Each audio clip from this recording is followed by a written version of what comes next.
Welcome to this video on controlling a KNX system with a Raspberry Pi.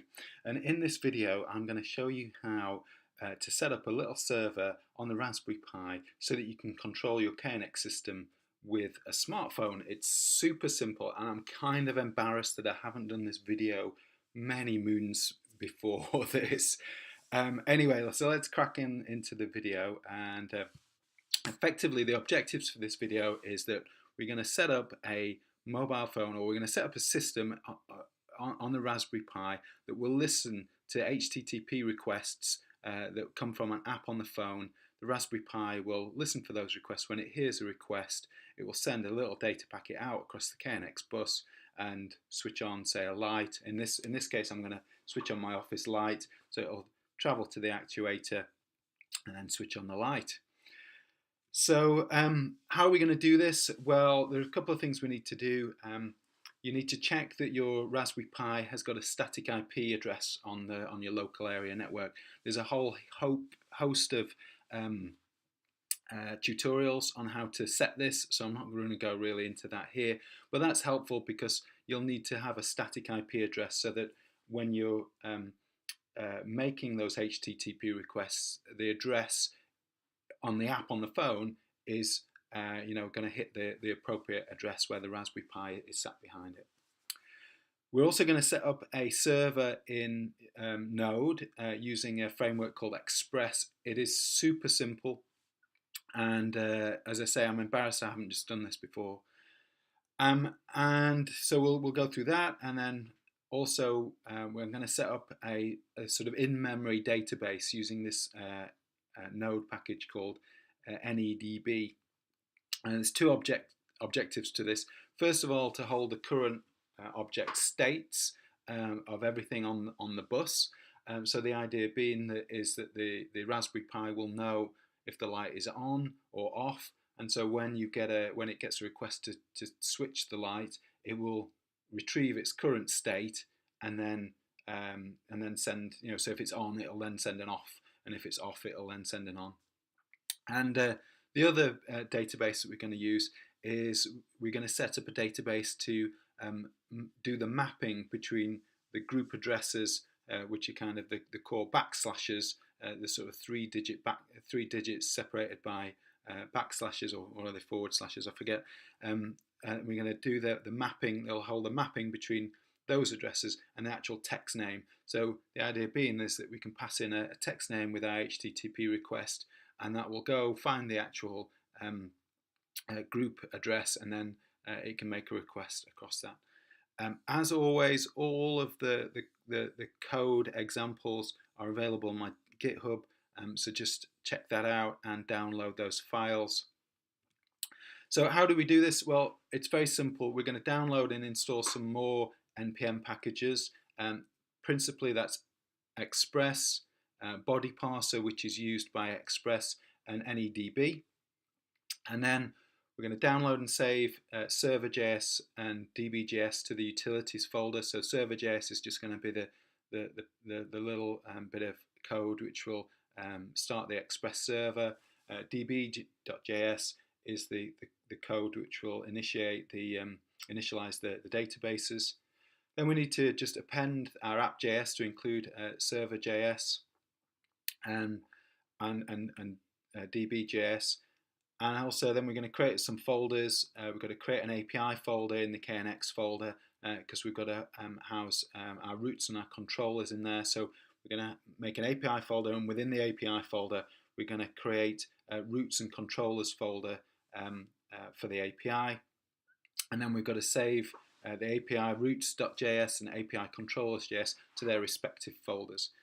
Again, it's all available on the GitHub, and I will go through how to do that. It is very, very simple. So this is the eventual folder setup that you're aiming for. You've got your home/pi, and then we've got our KNX as we've set up in the previous videos. We've got our node modules. So our app.js sits in the KNX folder, and then within that KNX folder we've got node modules, our API, and now we're also another data folder as well, which is going to hold the database file. So the group address.json file, which we'll make, and and the database files also get saved into this folder.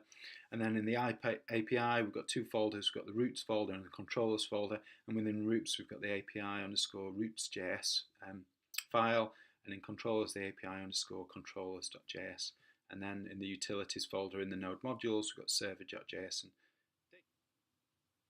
So we've seen what the objectives of setting up the folder structure is, and which files need to go where, and what libraries we need. So I'm just going to go ahead and do that. So I've SSH'd into the Raspberry Pi. Let's have a look at where we are. So we'll cd into KNX. Okay, and now we're in the KNX list out there. We can see the node modules and app.js.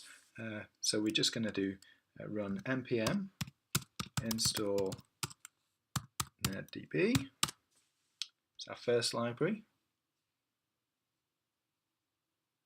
There we go. And we'll now do npm install express, which is another library that we need, which is going to be the main.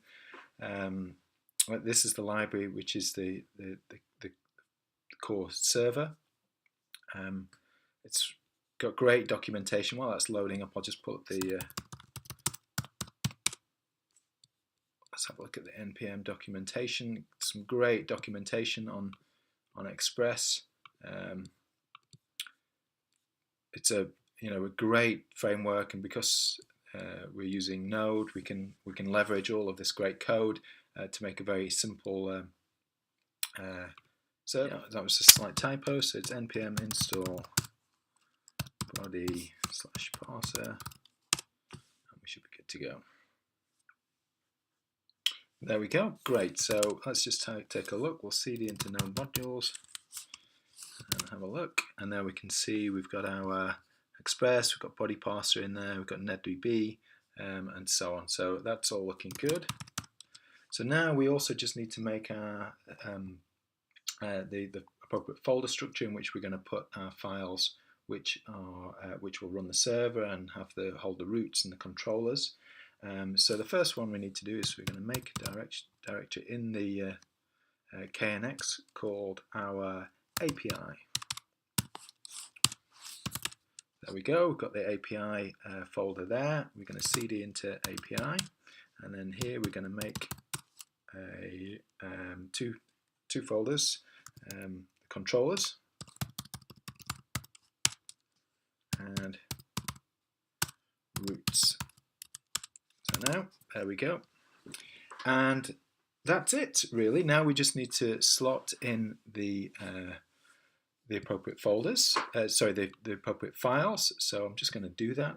I've opened them all up in Text Wrangler, and we'll just save them here. So we're going to save API controllers into the controllers.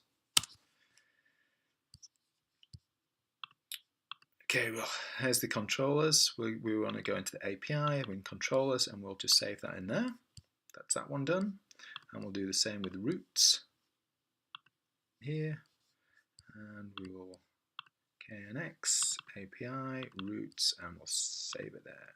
Okay, that's that one good. DB.js goes into the utility. Here we are on utilities. I'm going to save that in there. So I'm just going to show you very quickly about how you create the group address JSON file. You extract the file from ETS 5 or whatever version of ETS you get. There is a function in the group address panel for you to export things as a comma separated value, or in this case sort of semicolon separated it is. And this is how it comes. It requires a little bit of coercion to get it into the right format. So you want to go from this in Excel to something like this, where you've basically filled in down here and you've given everything a name. So we've got an area, a room, a description, and a destination. So I'll just show you quickly how to do that. Sort of select the column, and then you want to do what would it be? Text to columns, isn't it? Somewhere. I think it's in data. Yeah, text to columns on a delimited. And one thing you've got to be careful for is Excel will often convert these to dates. So come along here and just say, no, you want this to be text, this to be text, a whole lot to be text effectively. And most importantly, this one, text, and so on. And then finish that. And I'll replace that. So now you've just got to basically get rid of these blanks, fill these in down here, and then get rid of these superfluous columns here, and then insert a row with the names that we want. So we've got area, room, description, and destination. And I don't want to save that. We'll save this. Okay, and then we'll use something like convert CSV to create our JSON file. You just basically load that up. We'll choose our file, which is group address. Oh, hang on. No, sorry, I'm on the wrong one. Set this. So select input, choose file. In this case, our group address file that we just made, nice and long. You can see there's the data in here. We want to create a JSON array. So select, choose output options. Don't worry about all of this. Get rid of all of these. Okay, and then to JSON array. And this is what we want it to look like, exactly like this. So we can see area, so we're going to load this JSON object in.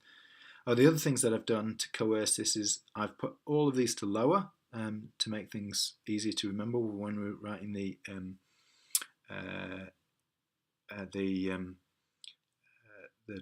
HTTP requests. We'll just pass everything in lower, and yeah, I've also replaced any spaces with underscores, and that's easy enough. You can just do a kind of find replace here, and then equals. You can use this kind of command.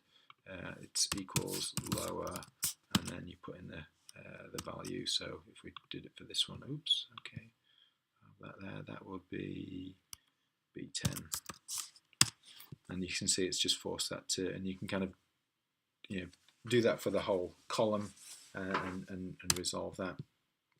So that's how you generate your group address, the JSON group address.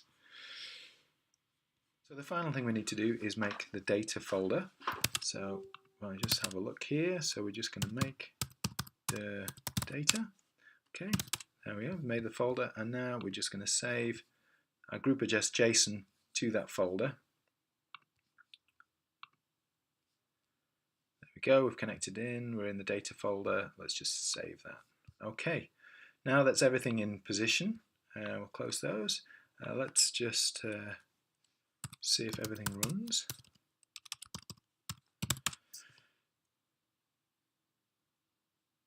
Great, so we've got a RESTful API working on port 3000, and we can begin sending HTTP requests to that.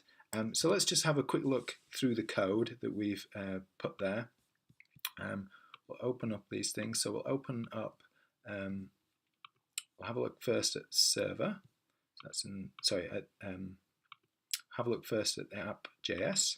So we've just put in these two lines which require the two files that we've saved here. So the first one is server and the other one is the database. So we'll have a little look at the server file first, which is in Node modules. And what this is doing is setting up a Express server listening on port 3000, and it's effectively telling this application to use these routes. So we're going to define our routes within the routes.js file. It starts listening on that port, and then it console logs that everything's kind of okay, which we saw this message down here. KNX RESTful API started on port 3000, so that's good. So we'll have a little look at the routes now, the routes folder, and we'll see what we've got in the routes file. Sorry, and we'll see what we've got there. So KNX API routes.js. Okay, so we've just basically making two very simple routes here. You can see that we're just exporting this function, this test controller object, which has two routes applied to it. We've got our first route here, which is API/KNX/test, and that's a post request. So that will take post requests in HTTP if they're addressed to this address. And we've got this get address, which is API KNX info.id, and that ID in this case is going to be the text description of that group address object, so we'll be able to pull back information from that. So you can see that this is using this test controller object is being required from the API controllers file. So let's have a look at that. And this is basically giving the functions to the roots, telling the roots basically tells the application which functions to use when it gets certain HTTP requests. And this is where we create the function. So we basically created two functions here. We've created a test function here. We're requiring the appropriate modules. So we're requiring the KNX event object there, which is going to provide our listen. We've got and we're getting the write to bus method as well, so we'll be able to call on that. And then we're requiring the database, the two databases that we used. One of the databases holds the current state of any values on the bus, and then the other database, the objects database, holds the reference between the text description, as you saw in the JSON string, and the group address. So effectively, where's it gone? Let me open this up. What we're doing, if I look in the data folder, is when the application is being launched, it's basically reading in this JSON into a database type structure that's held in memory, and basically we have here a map between the group address and the sort of the text description of that group address. So if I wanted to find out what the group address was for, I don't know, Kitchen Island pendant dimmer, I can pass in this piece of text into that function in the controller, and it'll look up this destination, and then we can use this destination to look up what the current state of that is. However, in this first function, what we're doing is it's basically listening for an event, this HTTP request to test, and then it's finding out what the current state is of for this particular object here, and then it's passing the current state into this other function, the switch lights function, and then this switch lights function is calling the write to bus, but performing the opposite. So if current state is 1, then the on off is going to be 0, so we're passing a 0 in and the light will go off. If this current state is 0, then on off will be 1, and then we'll pass in a 1 into this, so it'll just toggle the lights. So this is why it's important to know what the current state of a particular object is, and this is why I've had to introduce a database. But it'll also allow us to do lots of other really cool things like dashboarding and so on down the line. The second function is somewhat more complex. What this is doing is we're passing in a text description into that in a GET request to this. So when we make a request to this, if we add this ID, this ID is one of the parameters, and we can effectively, what I've done is designed the controller function to take this ID as one of those text strings that we defined in the JSON in here. So we can take in this text string, the controller will make a request to the database to find out what that what the group address is here, and it does this in this first function. It finds the request parameter ID, and this is part of the request object which has come into the HTTP request. So we're pulling out that element, that parameter from the HTTP request. We're making a database lookup, and then the value that we're getting from that, which is in docs here, we're going to take the destination, and that destination is the group address. And we're again looking up against our current state database to find out what the current state is of that particular object, and then we're returning that back as a JSON response. So this second function, if we pass in any text string that defines one of our group addresses, then the response to that request will be the current state of that that object on the bus, which is quite useful. So there's a couple of just little examples of different controllers, and what I'll do is we'll go ahead and test those now. So I'll just make sure that we've got the server running. I'll get that running, and then I will boot up Postman, which is a great little tool for making these requests. There we are. Here we go. So I want to make, first of all, we'll make a post request to, what's my IP address? It is 192. There we go, I've got that there, but I need to just change. Am I going to send that?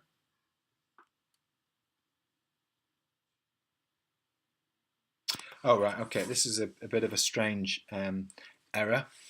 Because what this is doing, we're testing to, we're making an HTTP request to this to our server, and it's along this particular route. And as you remember in the controller, what the controller is doing is it's attempting to find the current state. But at the moment, the database doesn't know what that current state is, so this has just created an error. So what I'm going to do is I'm going to turn on and off the light in my office, and that will, I set this all running again, and that will insert the current state value for that object. So here we go, I'm going to turn on the light, there it is on, and I'm going to turn it off.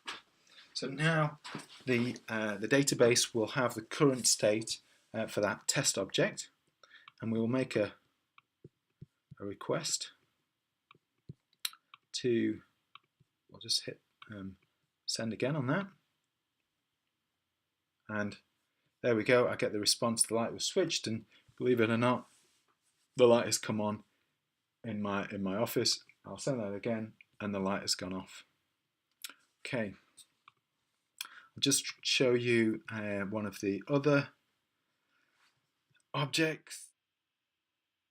So I'm just going to try out the next, the other controller function, which is where if I hit this, if I hit this HTTP request with API/KNX/info and then slash, and then I can input any kind of text value from that JSON list, I will then get, it will return back the actual value for that that group address from the database. So if I just, this is a GET request, so there's the right address. If I just send that, get this back, so we can see that the actual temperature value in the main areas is 20.8. So final bit is I just wanted to introduce the app that I put on my phone to make these HTTP requests. I'm using this one called Curler. I just quite like the fairly simple interface, and it does everything that it was, you know, that I wanted it to do. There were plenty of other options online, but Curler works great for me. It's free, it looks okay, and it works. So I'm just going to break out and show you that working. Okay, so I just wanted to show you briefly the Curler app. I've got a couple of little buttons set up on this app, a test and test 2. So the first test is just basically to turn on my office light. So I'm going to press that button, and hopefully you'll be able to see the light come on. There you go. You probably saw my hand get a little bit bright. I'll turn that off again. Oh, I'll press OK there, and then turn it off. There you can see that goes off. We get this little response that says the light was switched, and then I'll do test 2. I'll have a look at that. There you go. The response was 20.9, so that's the temperature in the main area. If we go into the settings area, you can see how easy it is to set these up. So we have our HTTP request at the top, so that's the local area address and the port number /API/KNX/test. and you can set the whether it's post or not, and then you've got a few other little configuration buttons here. So it's super easy to set up, and you could easily create a whole stack of different buttons which will do different things on your KNX system. So it's very easy. Hopefully that's given you some ideas about how to go about creating your own set of controller buttons and how straightforward it is. So yeah, good luck with your own projects, and thanks for listening.